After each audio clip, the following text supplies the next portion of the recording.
My name is Maria Walcott. Like it says up there, I'm a registered dietitian and a certified health coach. And I'm going to actually pass this clipboard around if you're interested in signing up for my email newsletter. And I'm also offering a free consultation to anyone that's interested. And they'll tuck in some business cards as well if you're interested. No obligation, of course. Just pass this around. So why I'm here, basically, is I actually have multiple food intolerances as well. A lot of people, I think, are in similar situations. I have gluten intolerance, dairy intolerance, soy intolerance, some other issues as well, and I have hypoglycemia too.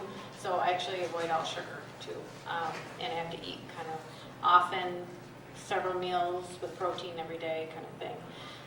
And then I actually just started offering my services to the celiac support group, and so then they asked me to do a presentation today. So yeah, I'm excited to be here. So we're going to kind of just talk about a few different things. I'm going to go over gluten-free basics. A lot of you know gluten-free basics by now. I'm sure you're pretty familiar, but I just want to make sure we're on the same page where we're coming from. And then talk about multiple food intolerances, because I have that, and some people do as well, besides just gluten. And there's also nutrient deficiencies that can come with eating a diet from multiple food intolerances, and just gluten-free sometimes also you can have possible nutrient deficiencies. And then I have a holistic approach to nutrition and lifestyle that I'd like to kind of talk about and explain some terms and all that good fun stuff. And then just talking about a balanced life, how to live a balanced life, and how to assess symptoms of an unbalanced life, basically, and then we'll just talk a little bit about stress relief as well. So first things first, I'm sure a lot of you know this already, but just to make sure, gluten is the protein contained in wheat, barley, and rye, and if you're gluten-free, you need to avoid all of that. There's a lot of other food products, sometimes with hidden ingredients in there as well.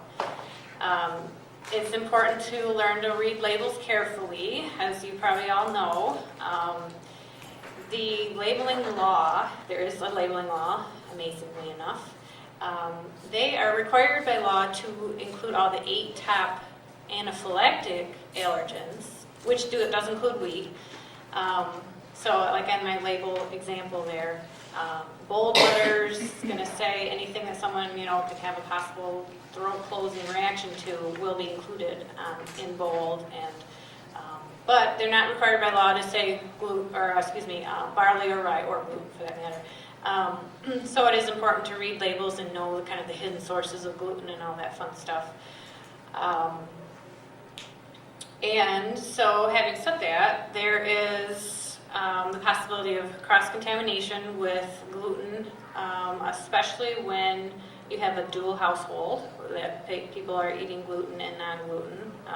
A lot of us have that. I know my husband doesn't have to worry about anything he eats. Luckily, he eats what I cook. So it's real important to avoid that cross-contamination, especially if it makes you sick. And cross-contamination is kind of an in-depth topic. It can be, but basically it's trying to get your own toaster, have your own little separate area of all your food. Sometimes you even have to get new pans if you have some scratched up, like Teflon type pans, that kind of thing. And then also, the phrase that is often used with gluten-free or multiple food intolerances, when in doubt, go without. If you go to a friend's house and she says, "Oh no, it's fine, I made it gluten-free for you," but you're really not positive on how she cooked it or what kind of pan she used, that kind of thing. Or if you go to a restaurant and you're just not getting a good vibe from the waitress that she's really understanding what you're going through, just be safe, choose something else, maybe even leave the restaurant if it's possible. It's just not worth getting sick usually. So who needs to avoid gluten? Again, a lot of you know this already. There is celiac disease, which is an autoimmune disease where actually gluten damages your intestine. There's a huge wide range of symptoms that sometimes is really tricky to diagnose. Some people won't have any gastrointestinal symptoms. Sometimes they'll just have really bad migraines, or they'll have some rash or unexplained anemia, that type of thing. And in case of celiac disease, because it is causing damage to the intestine, it's very important to look for all products with the certified gluten-free on there. That means that the company's actually tested these products after they're made and ready to be boxed up, and they have less than 20 parts per million of gluten, and that's the standard right now, according to what is certified gluten-free. And then on the other hand, the gluten intolerances, which I have, I don't have celiac disease. It's not autoimmune, it's not proven to cause intestinal damage. It is mostly gastrointestinal symptoms usually, for the most part, give or take, that kind of thing. And I put a picture with the caution. It's not as serious as gluten just because of the fact that you're not going to damage your intestine, but if you do get sick from gluten, just be careful.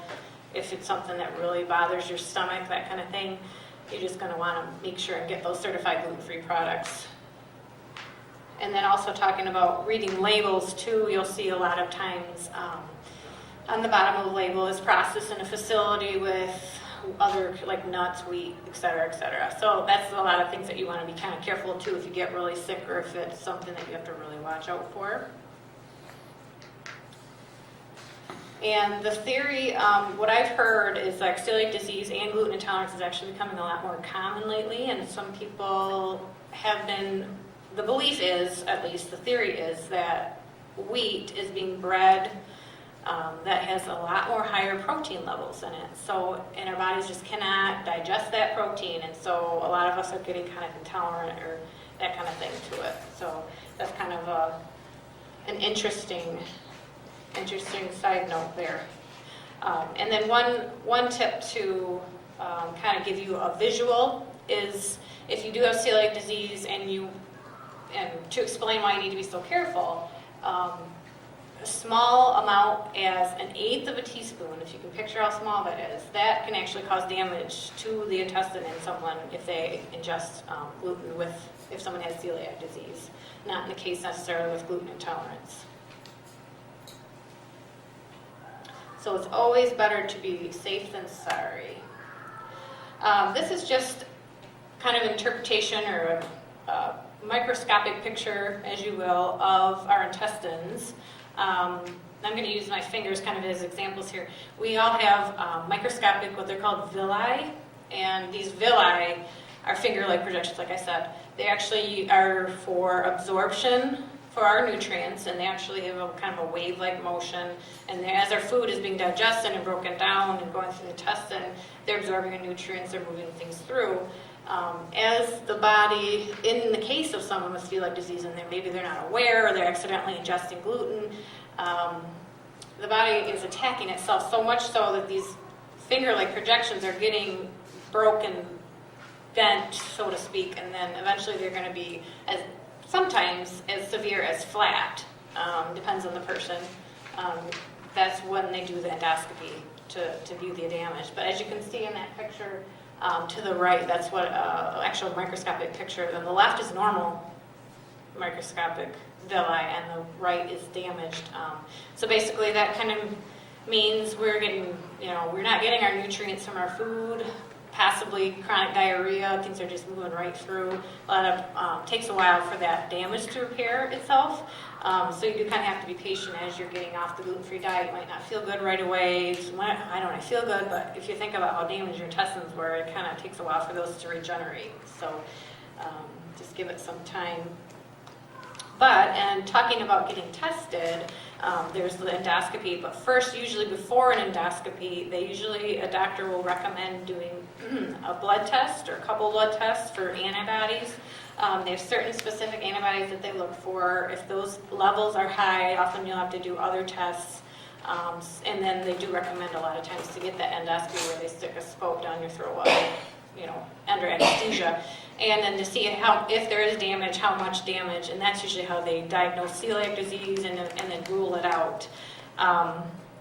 But the tricky part is you have to eat gluten in order to get tested.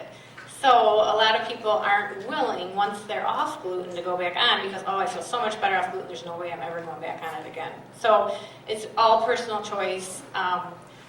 I guess my recommendation, my personal opinion is I would rather want to know I would want to know. I did get tested. I actually had to go back on gluten for a while and get tested. Just because of that possible damage to your intestine, and it's autoimmune. A lot of times those autoimmune diseases can go along with some other autoimmune diseases and can be a little tricky. It's just something to watch out for. And then if you are diagnosed with celiac disease, your doctor actually will watch you for certain markers every, however long, maybe a year, every 6 months, a year. You probably would know how often they get checked for that kind of thing. Seems about a year. About every year, that kind of thing. So that's just my personal opinion. Like I said, it's personal choice. If you don't feel good, you don't want to, risk it. Basically, that's your personal choice. Okay. Oops. So, and then we're going to talk about living with multiple food intolerances. Like I mentioned already, I have myself with multiple food intolerances to gluten, dairy, soy, and then I'm also hypoglycemic. So I don't have any sugar in my diet whatsoever. So, and I've been hypoglycemic longer than I've had food intolerances. But when I first found out about all these food intolerances under my diet, I went to the store and I wandered around and I was like, I'm never going to be able to eat again. I left and I didn't buy anything and I was so frustrated. So I can relate. I know where I've been there. I live it. So that's kind of where I come into play. If anyone wants to talk to me, with a consult or whatever, I can help and kind of find some of those substitutions of things that you can't eat anymore. So the next slide, because when you do have to give up a lot of foods and gluten-free sometimes, some of those nutrient deficiencies can come into play for certain reasons. Gluten-free products are actually not fortified. If you look at a regular wheat-containing product, it's actually required by law to be fortified with certain nutrients. Gluten-free products are not required. So, as studies have shown that if people are on a gluten-free diet consistently, they actually are gaining weight, but they're actually showing some forms of malnutrition or malnourishment. So just keep that in mind as you're going to the gluten-free products. Maybe look for the healthier options. But gluten-free products do tend to be higher in carbohydrates, they're higher in fat, and they're higher in sugar. And then they're also lower in fiber and, like I mentioned, nutrients as well. And the most common nutrient deficiencies that are found are things like iron, calcium, B vitamins, and then fiber as well, like I've already mentioned. So my suggestions are going back to the basics, I guess. Think about how our grandparents, our great-grandparents, how they did things. They used to make everything from scratch. They used to have vegetable gardens. They used to eat everything whole. There wasn't a lot of emphasis on boxed processed foods. That's my opinion, that we really need to kind of get back to that almost, because a lot of those ingredients in our foods are a little bit, some of them are unknown, that you're not sure exactly what's going to, what's going to happen to us in 20 years after ingesting this ingredients type of thing. So I always recommend whole foods if you can. Get as many fruits and vegetables in your day as tolerated. Make your plate as colorful as possible in every meal if possible. Leafy greens are one of those things that some people hate, some people love. It depends on your taste buds. My favorite way of getting leafy greens is actually a green smoothie where I add fruit and kind of make it all up. You can't even taste the greens because I'm pretty picky. So it's actually really tasty. So I highly recommend if you can get greens any way you can. That's a great way to do it. And then there's the great gluten-free whole grains that are out there. Some of them aren't as well known. Some of them are. We obviously have the brown rice. That's real common. Quinoa is getting a little bit more common. There's things like amaranth, teff, millet, sorghum, buckwheat, which does not contain wheat, by the way, in case you're wondering. But lots of those have good nutrients, lots of fiber, lots of vitamins and minerals, that kind of good stuff, all good for our bodies kind of as they're healing and getting back to, especially if you have celiac and you're kind of healing your gut, so to speak. And I always emphasize that it's important to find what you like as well. you can't force yourself to like something. Usually as an adult, sometimes their taste buds change, but usually as an adult, we all know what we like by now. But having said that, don't give up on your kids either, because, I know my taste buds change. I used to hate broccoli. Now I love broccoli, that kind of thing. So just don't be afraid to experiment with new fruits and veggies and adding them to your kids' diets, that kind of thing. So it's just kind of fun to see what kind of, new thing you can try for the week or that kind of thing. So, and then there are other healthy options as well that are becoming maybe a little bit more common. Things like nut flours, coconut flour, bean flours. They can be also added into the diet as well. Then the next topic is talking about healthy fats. Some people are real concerned about heart disease, high cholesterol. Fat-free is the way to go. And honestly, it's not the way to go. We all really do need fats in our diet, especially as females with our hormones and different things like that. It's the type of fat that's important. It's avoiding the trans fats, the hydrogenated fats, and then it's adding in the healthy fats like the omega-3s, omega-6s, omega-9s, those kind of things.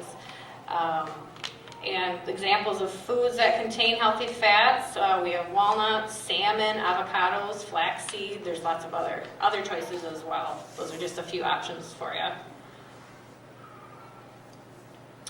And then my other suggestion, cooking, like I said, going back to the basics, cooking and baking at home if you're willing. I know a lot of people don't want to learn how to cook. That's personal choice.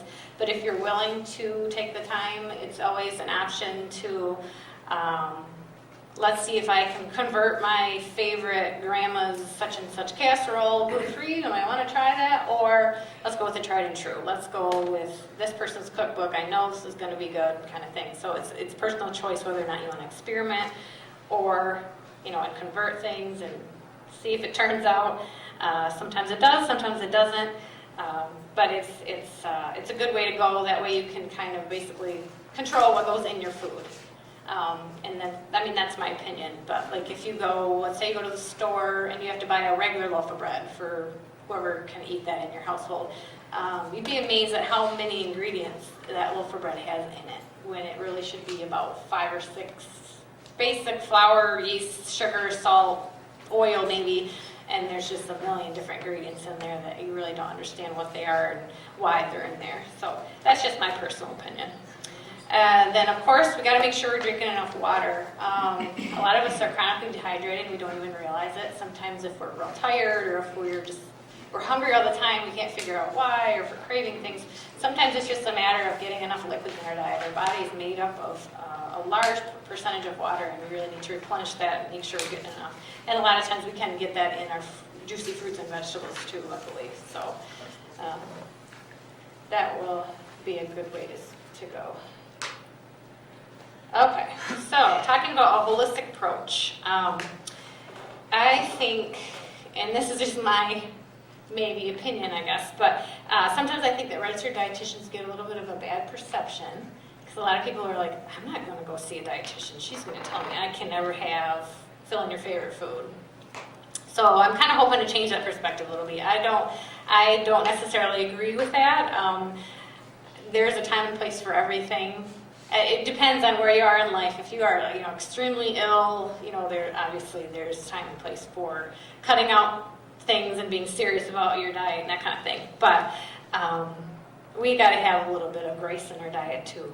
And but it's all about making sure we get in the good stuff first. So basically, these terms that I have up here, I'm just kind of go over what they kind of mean and how they can be used. The term primary foods is actually not a food. It's our lifestyle. It's everything in our daily life. How happy are we in our relationships with our family? How happy are we in our career?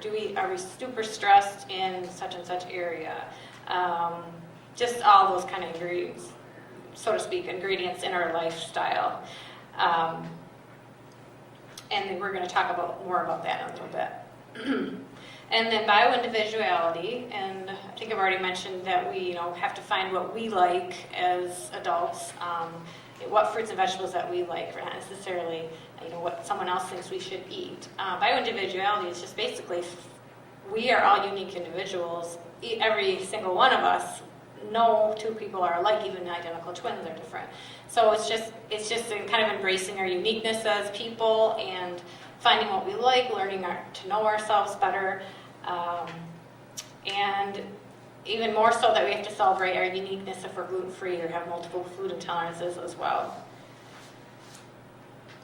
And this crowding out here, I love this quote from David Wolf. I don't know if any of you are familiar with him at all. He's kind of a raw foodist, so to speak, guy out there.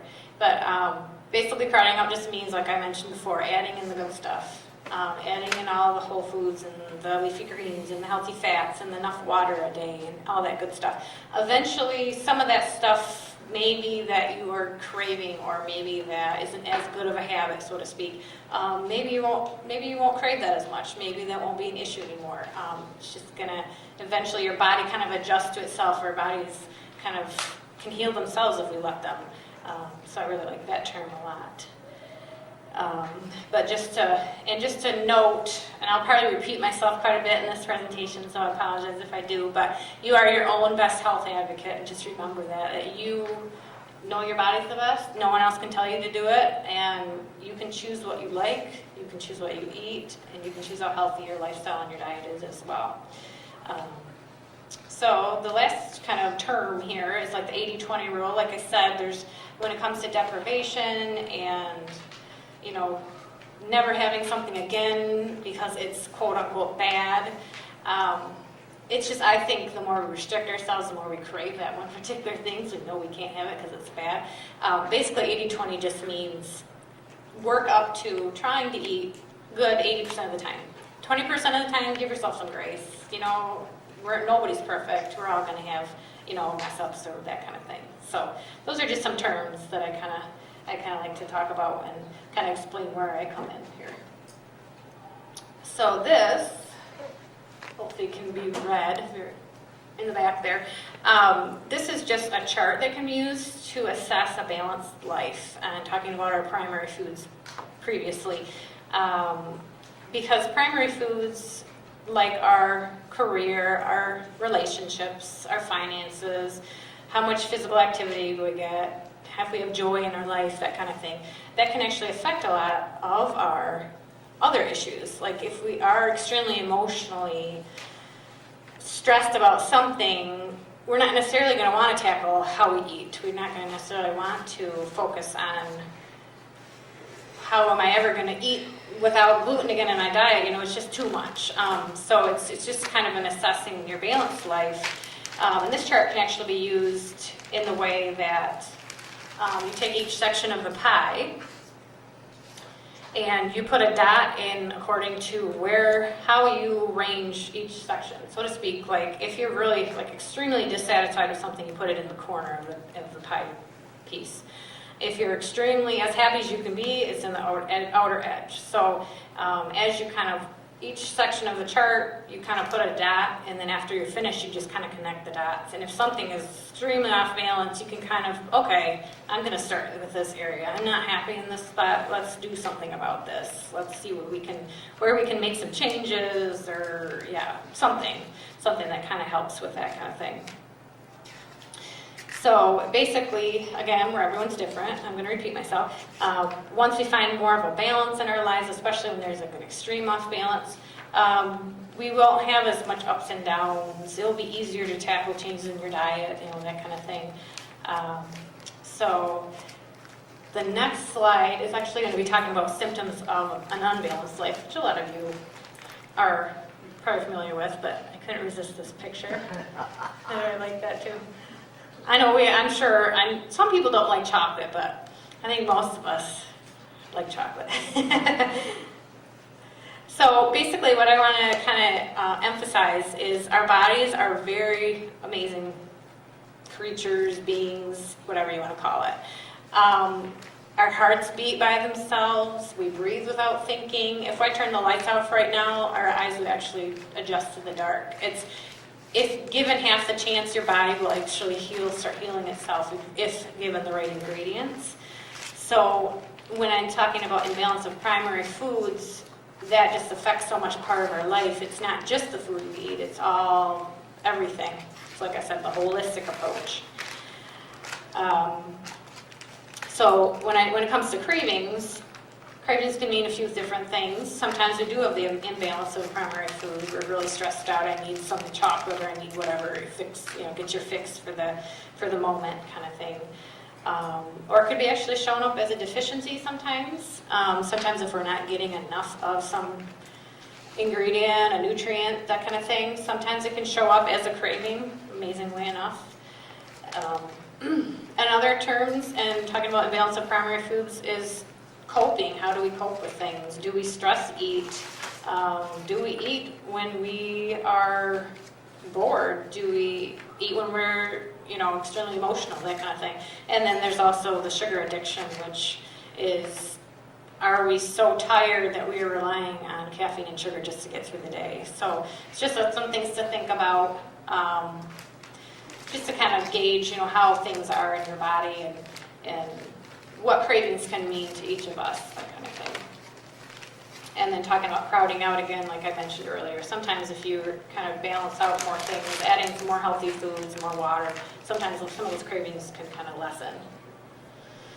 Okay, digestive distress. This I'm going to spend a little bit of more time on because it's an important topic. This could be a seminar all on its own, honestly. There's so many problems with the guts these days. Digestive distress can be caused by an unbalanced life. If you're super stressed, you're getting a lot of anxiety, your bodies will kind of respond to that kind of thing. But it can be also kind of a warning sign sometimes of other issues going on. And maybe some of you have all found out, if you cut out gluten, wow, I feel so much better, or my such and such is better, I don't have as much gas, that kind of thing. So that's kind of the trick, is to figure out what our bodies are doing to us. And if there is a warning sign, we need to listen to it.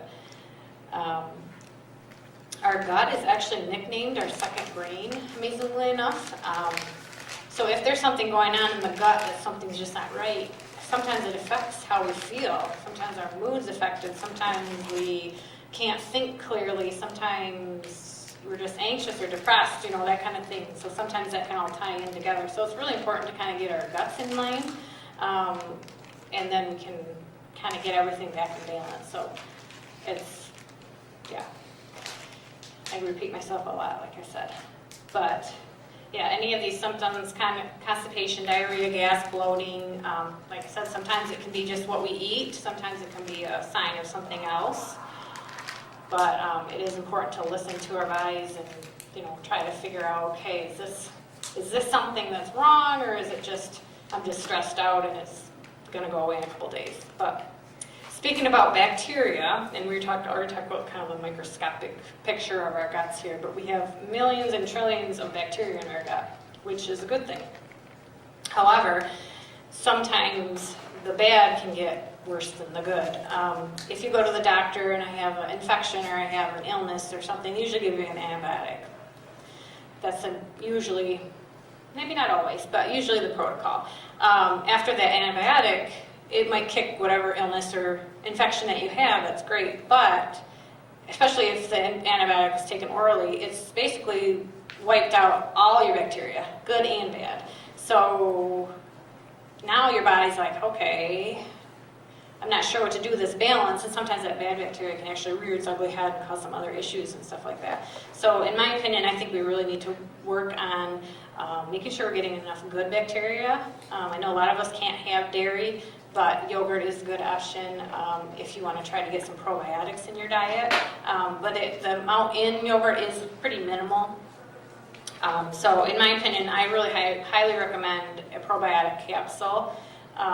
Look for a high quality, multi-strain probiotic capsule, and a lot of times you'll find them in the health food store in the refrigerated section. So usually refrigerated to keep those cultures live. And those, depending on the brand, sometimes you take once a day, sometimes you take 3 a day. It depends on how serious maybe the imbalance is, that kind of thing. But I think it's really important to get that gut back working and get those bacteria levels back on board. And then digestive enzymes is another item worth mentioning. In our mouths and our stomach and our small intestines, we all automatically, naturally have enzymes. As you're chewing your food, your saliva, salivary glands are starting, your mouth start watering, that kind of thing. Your stomach breaks down certain things, your small intestine breaks certain things. And that is good, but we do need to make sure we're chewing our food carefully too. Sometimes, I'll admit it, sometimes I'll eat just quick. Okay, let's get this over with, I gotta go do something else kind of thing, But that's how we get our nutrients, is how is our food getting broken down in our body, how is our body absorbing things, that kind of thing. And basically it's the different enzymes are breaking down the proteins, the fats, the carbohydrates, etc. And like I said, slowing down, chewing well, making sure it's getting, and you're supposed to drink a lot of water, like I mentioned, but don't drink a lot of water when you eat to let those enzymes actually work. That's helpful as well. But it's good that we have all these natural enzymes, but sometimes our bodies are a little bit compromised in the case of, sometimes our bodies aren't working properly. We have celiac disease, we have some damage, we don't have a very good level of bacteria in our guts, or just something's not working where our digestion is not working properly. And that's when taking an actual digestive enzyme can come into play, and that can help us break down our foods a little bit better, and then we can get the nutrients out of our food a little more. And that's always helpful too. But yeah, I could go on for a long time on digestive distress and digestive balance and getting the gut back to healing, because there's a lot of different topics, a lot of different issues with that. But we're just going to touch on that today.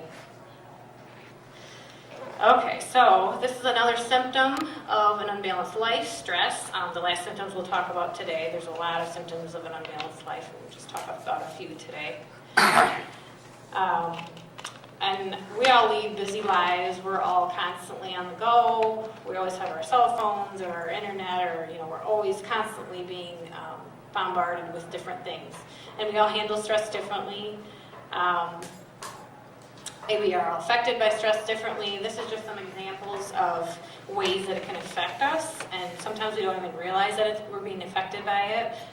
Just in case, for example, like in your body, and I don't think this mentions it in this particular chart, but let's say all of a sudden you're getting heart palpitations. I'm like, oh my gosh, something's wrong with me, I have heart palpitations. Well, you're not realizing it's actually from stress. And then that heart palpitations causes stress because you're worried about the heart palpitations. So it's kind of a vicious cycle we get into, and then we start getting worried about this kind of thing. So stress can really affect us a lot. And like I said, we react and handle stress differently. Some of us withdraw, some of us blow up, some of us, it all depends. But it's really important to kind of get that stress and find ways that works for you to relieve that stress, just so we're kind of taking care of our bodies in an overall picture there. Now these are actually just stress relief techniques that work for me. I thought I'd put some up here. I know everyone's different. I find ways, if I can get away, it's important for me to get away from the computer, away from my phone, away from all technology, just get outside, go for a walk, reconnect with nature, reconnect with my husband, whoever, that kind of thing. That's just, and even if I can't get away from my computer, I'm stuck at my desk or whatever, just take a deep breath or, stretch or do whatever you have to do. That kind of thing works for me. And then finding joy in every daily life, which is sometimes we can get stuck in that negativity mode and everything's terrible, but we really are. I'm sure all of us are very blessed. So and finding those personal stress relief techniques that work for you, like I said, we're all different, and every one of us has a different way of handling things. So just as a overall health, good for our body type of thing, it's really important to find those stress relief techniques. All right, so this is just my contact information, but just to summarize what we talked about. So eating a gluten-free diet, or if you have multiple food intolerances, easily causes nutrient deficiencies. And it's important to add in as many whole foods, colorful fruits and veggies, leafy greens, healthy fats. Those can really help your diet a lot, help your health a lot. assessing your imbalances in your primary foods, like I said, the factors in our daily lives, can help you determine where you need to start making your changes in your life and to reduce your stress and have a more balanced life. And then listening to our bodies, and that's part of our being a unique individual, we're all different, but we do have to kind of listen to what our body's telling us. Why am I craving this? Why am I stressed? Why am I feeling this way, kind of thing. What is causing their symptoms of an unbalanced life? What can we do about it? How can we kind of live a more holistic type of life? And again, remember, you're your own best health advocate. No one else can do it for you. It's important to take care of ourselves, because hopefully if we take care of ourselves now, we're going to avoid some future things, future health problems. That's the goal, at least. And then last but not least, don't be afraid to ask for support if you need it. And I'm here if you need any help with any of your good questions and all that good stuff. So thank you so much.